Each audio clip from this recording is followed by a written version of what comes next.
Hello friends, you are most welcome here at this platform. And now today we are just going to discuss a few most important golden rules of English grammar. आज हम लोग इस video में English grammar के कुछ महत्वपूर्ण golden rules के विषय में जानने वाले हैं। तो आइए वीडियो को शुरू करते हैं। Rule number 1,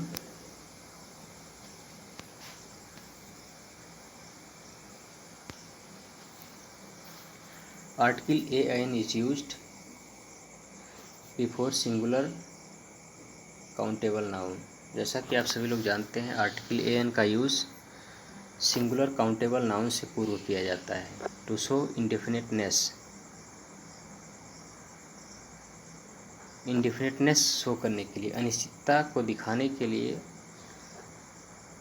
singular countable noun से पूर्व आर्टिकल an का यूज़ करते हैं। जैसा कि सभी लोग जानते हैं, an इंडेफिनिट आर्टिकल्स हैं, तो इन इंडेफिनिट आर्टिकल्स का यूज़ सिंगुलर काउंटेबल नाउन से पूर्व किया जाता है। तो आइए एग्जाम्पल से समझते हैं और इससे अनिश्चितता का बोध होता है। जैसे अभी एग्जाम्पल से समझेंगे इसको। एग्जाम्पल फर्स्ट है, I have a book. Book countable noun है और इससे पहले हमने आर्टिकल ए का यूज़ किया है। तो बुक का नाम तो दिया नहीं है कौन सी है। जैसे कि अभी हम लोग अगर बात करें डेफिनेट आर्टिकल्स की, जिसमें हम लोग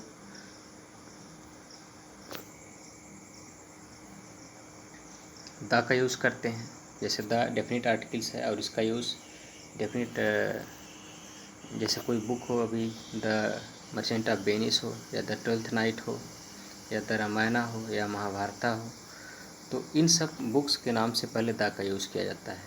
तो क्योंकि ये निश्चित हैं, श्योर हैं, इसलिए इनके पहले हम लोग द का यूज़ करते हैं। लेकिन यहाँ पर किसी बुक का नाम नहीं दिया गया है, दिस इज़ वाई इसके पहले हम लोग आर्टिकल ए अथवा एन का यूज़ करते हैं। तो यहाँ पर बुक एक नाउन है जो कि काउंटेबल नाउन है, लेकिन यह कैसा नाउन है? कॉमन नाउन है। और इससे पहले हमने आर्टिकल ए का यूज़ किया है जो कि सही है। तो आइए चलते हैं नेक्स्ट एग्जाम्पल की तरफ।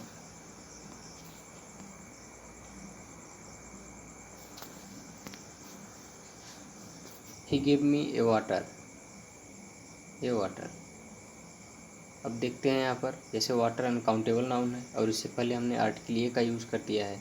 तो अभी पहले बताया गया है एग्जाम्पल रूल्स में कि be use article a an is used before singular countable noun. जैसे कि सिंगुलर काउंटेबल नाउन से पूर्व आर्टिकल ए एन का यूज़ करते हैं, ना कि अनकाउंटेबल नाउन से। अभी ये अनकाउंटेबल नाउन से पहले हम आर्टिकल का यूज़ ही नहीं कर सकते यहाँ पर, इसलिए सेंटेंस हमारा इनकरेक्ट है, क्योंकि इससे पहले हम आर्टिकल ए का यूज नहीं कर सकते हैं। सेंटेंस इनकरेक्ट है। तो रूल नंबर 2 की तरफ चलते हैं। आइए देखते हैं रूल नंबर 2।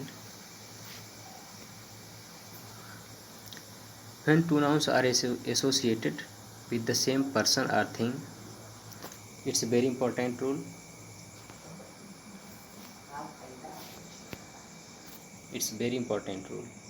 जैसे when two nouns are associated with the same person or thing, जब दो नाउन का यूज़ किसी एक ही व्यक्ति अथवा वस्तु के लिए किया जाता है, then article a an is used only before the first noun.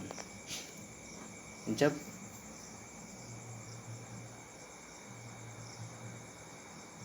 किसी एक ही व्यक्ति अथवा वस्तु के लिए दो नाउन का यूज़ किया जाता है, when two nouns are associated with the same person or thing, article a an is used before the first noun. तो सिर्फ पहले नाउन से पहले ही आर्टिकल ए अथवा एन का यूज किया जा सकता है, करते हैं हम लोग। और यदि हमने आर्टिकल का यूज़ ऐसी स्थिति में एक ही व्यक्ति अथवा वस्तु के विषय में अगर बात की गई हो, यहाँ पर अगर हम आर्टिकल दोनों से पहले यूज़ कर देते हैं, तब भी सेंटेंस हमारा गलत हो जाएगा। जैसे कि यहाँ पर अभी दिखाया गया है, यहाँ भी हमने आर्टिकल ए का यूज़ किया है और यहाँ भी।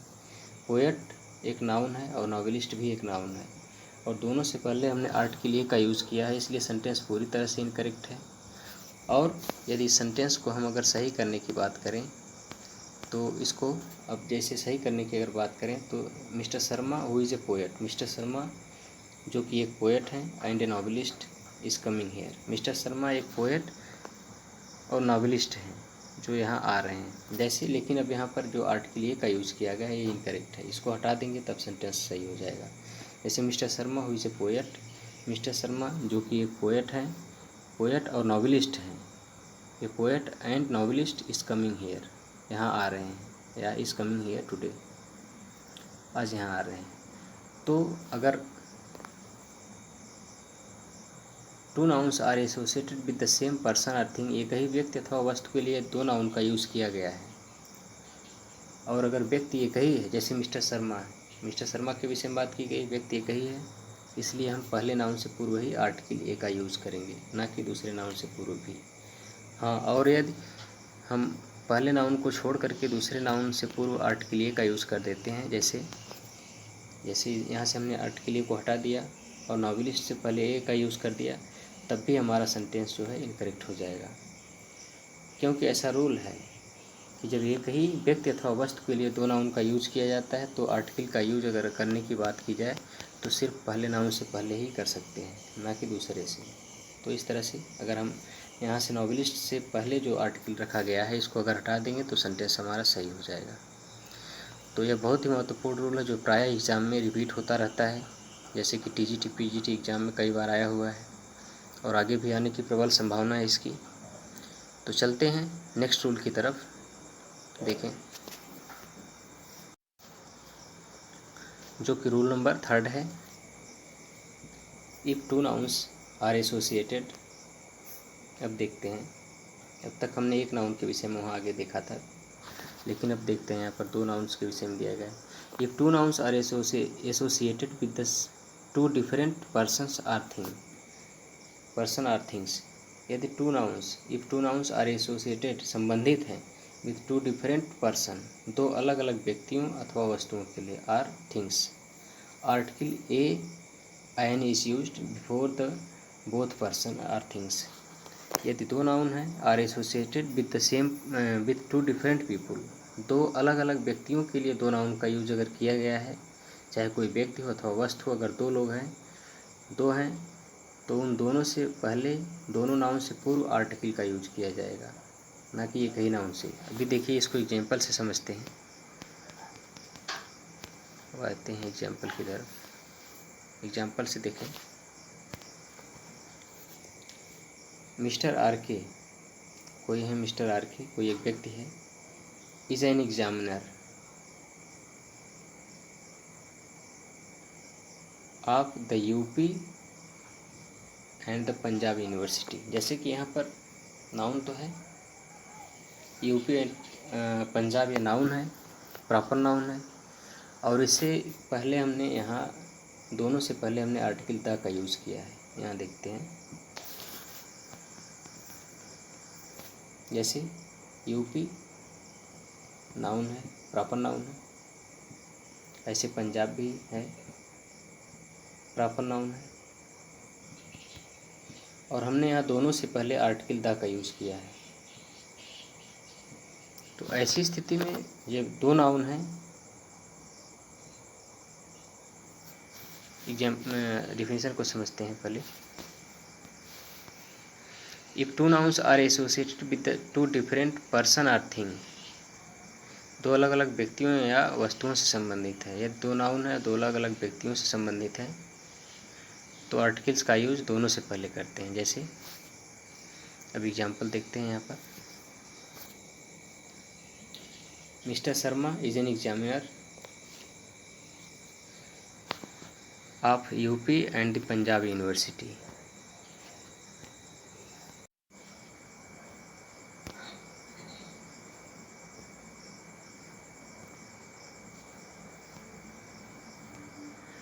जैसा कि if two nouns are associated with the two different persons or thing, article a an is used before the both person or thing, दोनों व्यक्तियों अथवा वस्तुओं से पहले, अब वो पर्सन नाउन ही हो सकता है, चाहे दो हो, कोई भी हो, तो उनसे पहले हम दोनों से पहले आर्टिकल का यूज़ करेंगे। सबसे पहली बात कि दोनों नाउन से पूर्व आर्टिकल का यूज़ किया जाएगा।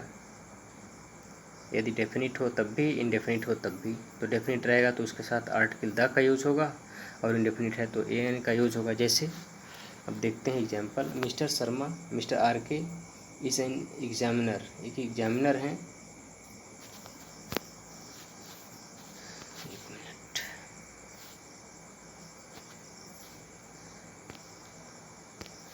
Mister R K is an examiner of the UP and the Punjab university. जैसे मिस्टर शर्मा यूपी और पंजाब इन दोनों यूनिवर्सिटी के एग्जामिनर हैं। तो यहाँ पर दो अलग अलग यूनिवर्सिटी का नाम दिया गया है, और वो भी डेफिनेट है यूपी एंड पंजाब, इसलिए दोनों से पहले हमने आर्टिकल द का यूज़ किया। और यदि हम आर्टिकल केवल एक ही नाउन से पूर्व लगाएं तब भी सेंटेंस को सही किया जा सकता है। तो आइए देखते हैं ये दूसरा तरीका कौन सा है। जैसे mister R K is an examiner of the UP. अब यहाँ से अगर पंजाब से पहले हमने द हटा दिया तो mister R K is an examiner of the UP and Punjab. तो अब यूनिवर्सिटी को यहाँ पर यूनिवर्सिटीज़ करना पड़ जाएगा, यूनिवर्सिटीज़। अब जैसे सिटीज़, यहाँ पर एस जोड़ना होगा, वाई हटाना होगा। जब हम यूनिवर्सिटीज़ कर देंगे इसको, तब सेंटेंस तब भी सही किया जा सकता है। जैसे mister Sharma is an examiner of the UP and Punjab universities, UP और पंजाब यूनिवर्सिटी के एग्जामिनर हैं। तो इस तरीके से भी इसको सही किया जा सकता था, और वैसे भी सेंटेंस सही था। यदि हमने दोनों से पहले द का यूज़ किया तब भी जो है सेंटेंस हमारा सही है। तो ये सेंटेंस पूरी तरह से सही है। आइए नेक्स्ट एक हमने सेंटेंस रखा एरर के लिए, इसको देखते हैं। Find out error in the following sentence. अब यहाँ पर एरर ढूंढना है, कहाँ है। जैसे he is an examiner of the Patna and Bihar university. अब देखिए उसी का एग्जाम्पल है, ही इज़ एन एग्जामिनर, वो एक एग्जामिनर है of the Patna and Bihar university. University तो अलग अलग यूनिवर्सिटी हैं, तो लेकिन पहले यूनिवर्सिटी से पहले द का यूज़ किया गया है, आर्टिकल लगा है, दूसरे से पहले नहीं किया गया है, यही मिस्टेक है। द बिहार यूनिवर्सिटी होगा। इस तरीके से भी सेंटेंस को सही कर सकते हैं। दोनों नाउन से पहले हम, प्रॉपर नाउन है पटना एंड बिहार, दोनों से पहले हमें द लगा देना है, तो सेंटेंस हमारा सही हो जाएगा। और यदि इसको इस तरीके से भी सही कर सकते हैं, जैसे Punjab and the Patna and Bihar universities कर दे इसको हम, यदि इसको यूनिवर्सिटी को यूनिवर्सिटीज़ करते हैं तब भी सेंटेंस सही हो जाएगा। He is an examiner of the Patna and Bihar universities. तो सेंटेंस ऐसे भी सही किया जा सकता है। वैसे भी एरर इसी भाग में है अगर देखा जाए तो, पटना एंड बिहार यूनिवर्सिटीज़। तो इस दोनों तरीके से सेंटेंस को सही किया जा सकता था, लेकिन एरर की अगर बात करें तो एरर इसी पार्ट में थी। आइए नेक्स्ट रूल की तरफ चलें। Rule number 4, the article is omitted before uncountable abstract and material nouns. Article को ओमिट कहाँ कर दिया जाता है, हटा दिया जाता है, रिमूव कर दिया जाता है। ऐसे कौन से सेंटेंस होते हैं जहाँ पर आर्टिकल का यूज़ नहीं करते हैं। जैसे ये हैं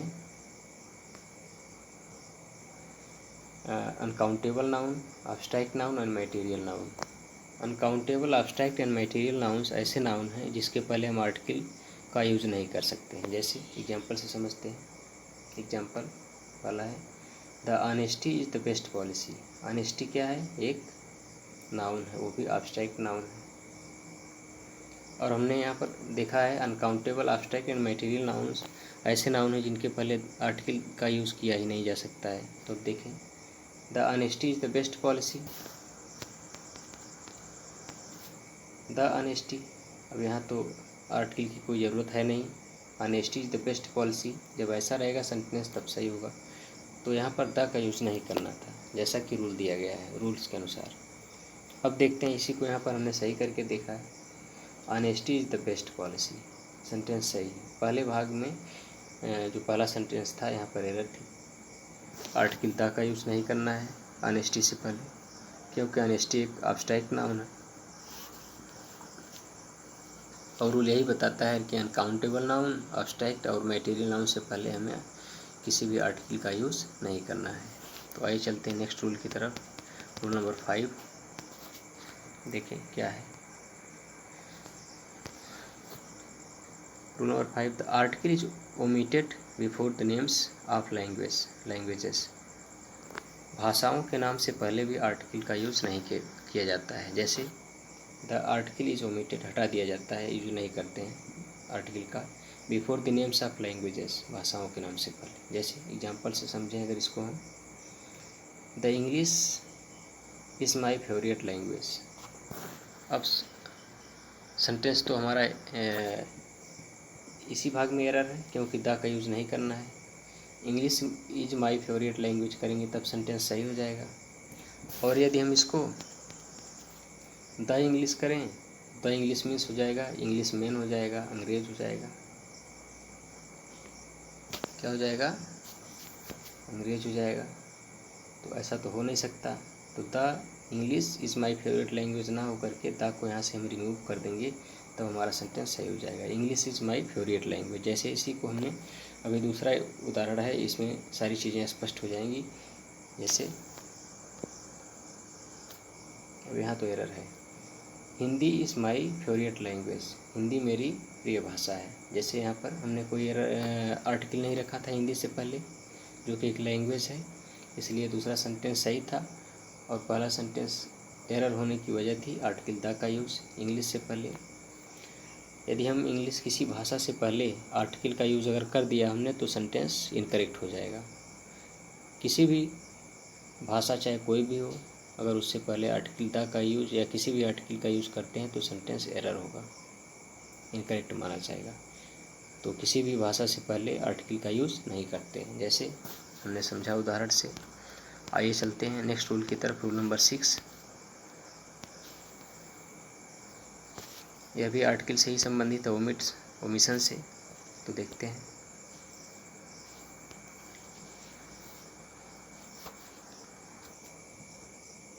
some nouns are used, rule number 7 है, some nouns are used only as singular. कुछ नाउन ऐसे हैं जिनको हम हमेशा सिंगुलर नाउन्स के रूप में ही यूज़ करते हैं, उनका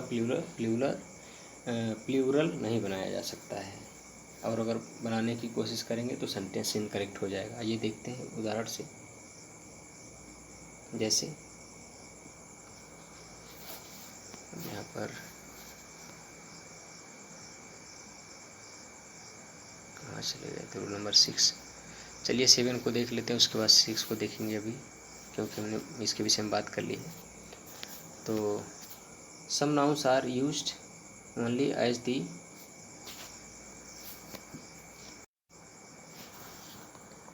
दी सिंगुलर। जैसे कुछ नाउन ऐसे होते हैं जिनका प्रयोग हमेशा सिंगुलर के रूप में ही किया जाता है। जैसे कौन से? The poetry of Shakespeare is very attractive. The poetry, अब इसको हम पोइट्रीज नहीं करेंगे, कविता, इसको हमेशा इसी फॉर्म में यूज़ किया जाता है। जैसे the poetry of Shakespeare is very attractive, poetry Shakespeare की पोइट्री बहुत ही अट्रैक्टिव होती है या है। अब जैसे इसको हमने यहाँ पर देखा दूसरे एग्जाम्पल में, the poetries of browning is very optimistic. लग रहा सेंटेंस सही है, लेकिन हमने जैसा कि ऊपर देखा है, nouns, some nouns are used only as singular. जैसे पोइट्री है, पीजेंट्री है और पोल्ट्री है, ऐसे कुछ नाउन हैं जिनके साथ हमेशा, जिनको हम सिंगुलर वर्ब के रूप में ही यूज़ करते हैं, ना कि इसका प्लूरल बनाया जाता है। तो द पोइट्री से यहाँ नहीं होगा, पोइट्री होगा, इसलिए सेंटेंस एरर हो जाएगा हमारा यहाँ पर। तो सबसे पहले हियर, जैसे हमने अभी यहाँ पर रूल 6 के स्थान पर हमने 7 देख लिया था, स्क्रीन पर 7 आ गया था पहले। तो आइए अब 6 की तरफ चलें। रूल नंबर 6 छूट गया था। आइए देखते हैं इसको। जैसे रूल नंबर 6 दिया गया है, the article is omitted before the names of vehicles.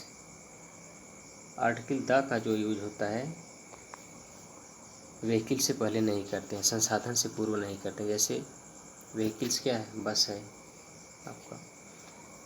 The article is omitted before the names of vehicles. संसाधन जैसे कोई भी हो, चाहे बस हो, व्हीकल से पूर्व हम किसी भी आर्टिकल का यूज़ नहीं करते हैं। जैसे आइए देखते हैं उदाहरण से। I go to school by the बस।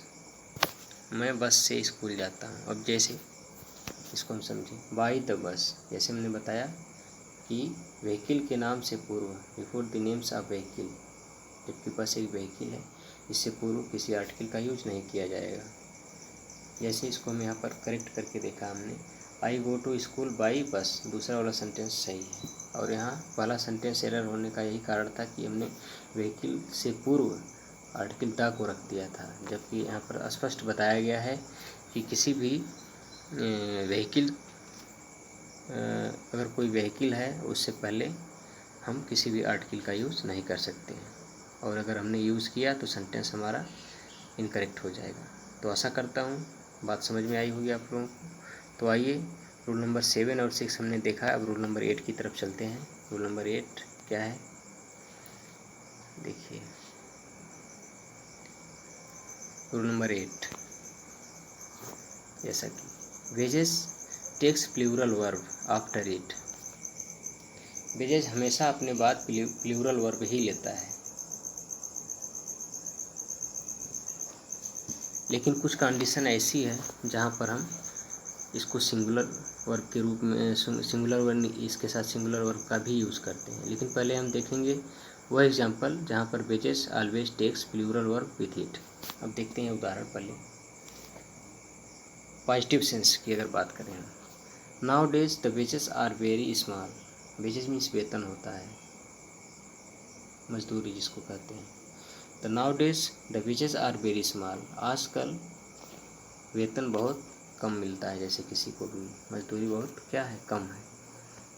तो ये तो था पॉजिटिव सेंस में। लेकिन अगर जैसे इसको हम अगर निगेटिव सेंस में यूज़ करें तब क्या होता है, it takes singular when it is used,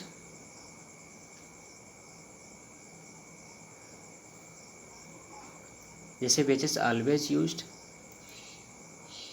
takes plural verb before, plural verb after it. अपने बाद हमेशा कौन सा वर्ब लेता है, प्लूरल वर्ब लेता है। जैसे हमने उदाहरण से देखा, nowadays the wages are very small. Wages बहुत छोटी मिलती है, बहुत कम मिलता है वेतन आजकल। लेकिन अगर हम दूसरे सब इसका जो है दूसरा यूज देखें, but it takes singular verb, लेकिन यह कभी कभी क्या लेता है, सिंगुलर वर्ब लेता है when it is used with sin, जब हम इसको निगेटिव सेंस में लेते हैं, जैसे पाप के अर्थ में लेते हैं। जैसे भी उदाहरण से स्पष्ट हो जाएगा, the wages of sin are is, दोनों यहाँ पर दिया गया है, लेकिन हमें क्या करना है, इसके साथ सिंगुलर वर्ब का यूज़ करना है। जैसे कि are, the wages of sin are death ना हो करके इज डेथ हो जाएगा, तो आर यहाँ से हम हटा देंगे, इज डेथ रहेगा, तो सेंटेंस हमारा सही माना जाएगा। The wages of sin is death. तो काफ़ी कॉम्प्लिकेटेड तो नहीं कहेंगे इसको हम, लेकिन it's very important rule and many times it has been asked in our previous exams as TGT and PGT।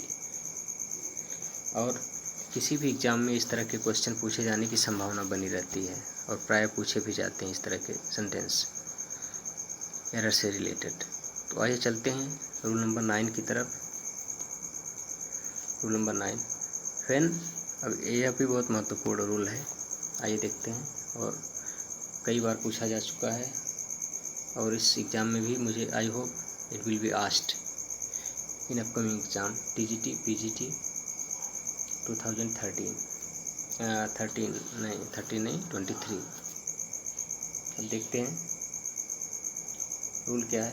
When ordinal cardinal numbers and multiplicative are used together.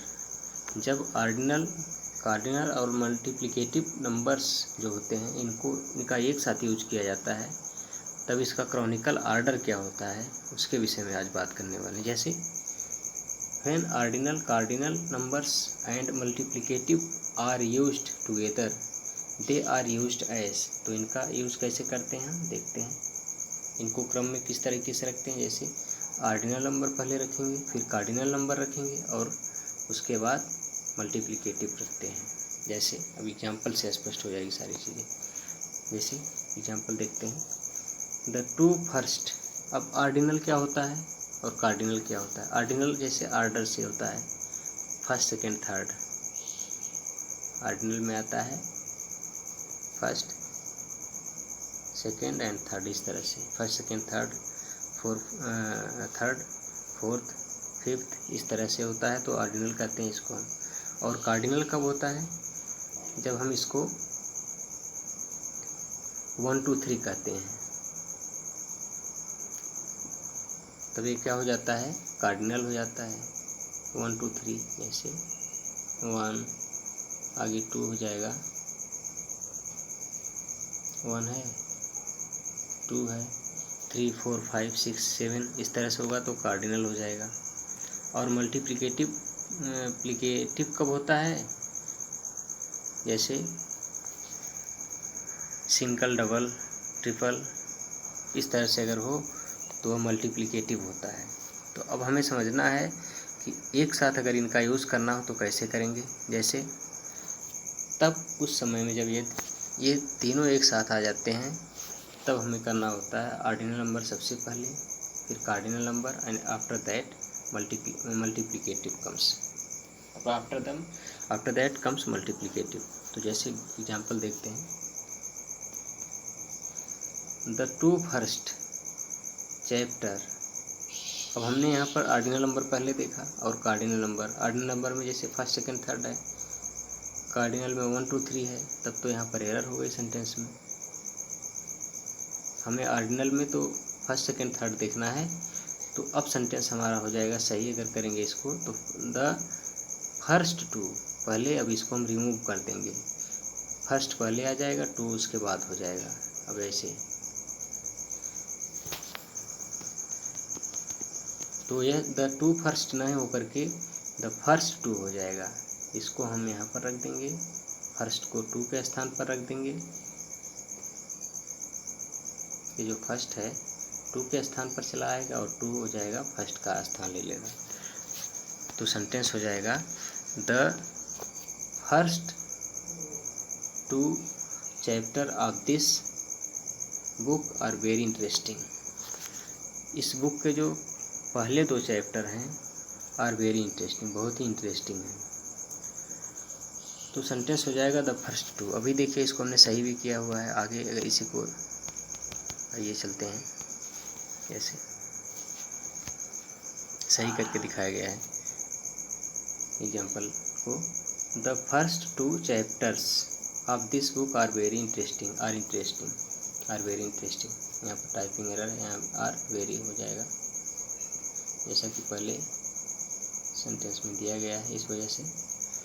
तो the first 2 chapter of this book are very interesting. तो पहले 2 chapter हैं इस book के are very interesting है। तो आशा करता हूँ कि एग्जाम्पल समझ में आया होगा। अभी देखते हैं दूसरा इसका एग्जाम्पल दिया गया है, देखें क्या है। The first 2 single rooms. अब देखते हैं, तीनों का एक साथ यूज किया गया। द फर्स्ट आ गया ऑर्डिनल नंबर, 2 आ गया आपका कार्डिनल नंबर। द फर्स्ट क्या है, ऑर्डिनल है, 2 कार्डिनल है और सिंगल मल्टीप्लिकेटिव है। तो अब यहाँ पर सिंगल क्या है, मल्टीप्लिकेटिव। तो इसका ऑर्डर है OCM, अगर इसको कहें हम तो OCM, ordinal cardinal and multiplicative numbers. हमेशा ये इसी क्रम में आते हैं। जैसे the first 2 single rooms are vacant here. जो पहले 2 फर्स्ट 2 सिंगल, जो पहले के 2 सिंगल रूम हैं वो क्या है, वैकेंट है, खाली पड़े हैं। बहुत ही महत्वपूर्ण रूल है और must be very remembered because sometimes, not sometimes but such rules are often asked in all exams. सभी प्रकार के एग्ज़ाम जहाँ पर इंग्लिश पूछा जाता हो, चाहे वो किसी भी डिपार्टमेंट से हों, इस तरह के रूल अवश्य पूछे जाते हैं। तो I think this must be kept in mind as it's very important rule। और जब ऑर्डिनल, कार्डिनल और मल्टीप्लिकेटिव एक साथ दे दिए जाते हों तो इनका ऑर्डर यही होता है OCM। अगर इसी को ध्यान में रखेंगे तो सेंटेंस को आसानी से कर सकते हैं। तो आइए चलते हैं नेक्स्ट रूल की तरफ, रूल नंबर 10, जो कि आज के इस वीडियो का आखिरी रूल होगा। जैसे हमने टॉपिक दिया था गोल्डन रूल्स ऑफ ग्रामर, ये गोल्डन रूल्स का ये आखिरी रूल्स है। इसके बाद अगले वीडियो में इसके आगे और रूल्स मिलेंगे, लेकिन पहले इसको देखते हैं। आज के वीडियो का आखिरी रूल नंबर 10 है, double comparative and double superlative are not used in a sentence. दो कंपैरेटिव और दो सुपरलेटिव एक साथ कभी भी यूज नहीं किए जाते हैं। चाहे कोई भी सेंटेंस हो, एक साथ दो कंपैरेटिव का यूज़ नहीं कर सकते हैं आप, और सुपरलेटिव का भी नहीं कर सकते हैं। जैसे एग्जाम्पल से समझें इसको हम, Ram is much more happier. अब मोर भी कंपैरेटिव है और हैप्पियर भी है, तो एक को तो रिमूव करना है, हमें यहाँ से हटाना है, तो हम इसको हटा देते हैं यहाँ से। Ram is much happier than you, sentence हमारा सही हो गया। तो एरर था मोर। जैसे एक कंपैरेटिव को तो हटाना ही है, चाहे मोर को हटाएं या मोर को हटाएंगे तो सेंस नहीं आएगा। Ram is much more than you, sense नहीं निकल रहा है इसका, कोई सेंटेंस गलत हो जाएगा हमारा। अगर देखा जाए तो सब्जेक्ट वो से सेंटेंस ही गलत हो जाएगा, वो उसकी डिफिनेशन के हिसाब से। तो जैसे Ram is much happier than you, तुमसे ज़्यादा प्रसन्न है, तो सेंटेंस हमारा सही हुआ। कंपैरेटिव डिग्री था, लेकिन दो कंपैरेटिव का एक साथ हमने यूज़ कर दिया था, जो कि गलत है। अब देखते हैं दूसरा उदाहरण, my pen is more better than yours. More better, अब यहाँ भी बेटर तो कंपैरेटिव है ही, यहाँ पर मोर की कोई ज़रूरत नहीं, मोर लगने से सेंटेंस गलत हो जा रहा है। My pen is better than yours, अब सही हुआ सेंटेंस जाकर के, मोर को हटाना होगा यहाँ से। तो इस प्रकार से हमने देखा कि एक साथ दो कंपैरेटिव और एक साथ दो सुपरलेटिव डिग्री का यूज़ आप नहीं कर सकते हैं। तो यहाँ से हमें इसको हटा देंगे और यहाँ से इसको हटा देंगे, तब हमारा सेंटेंस सही होगा। Ram is much happier than you, तुमसे ज़्यादा प्रसन्न है राम।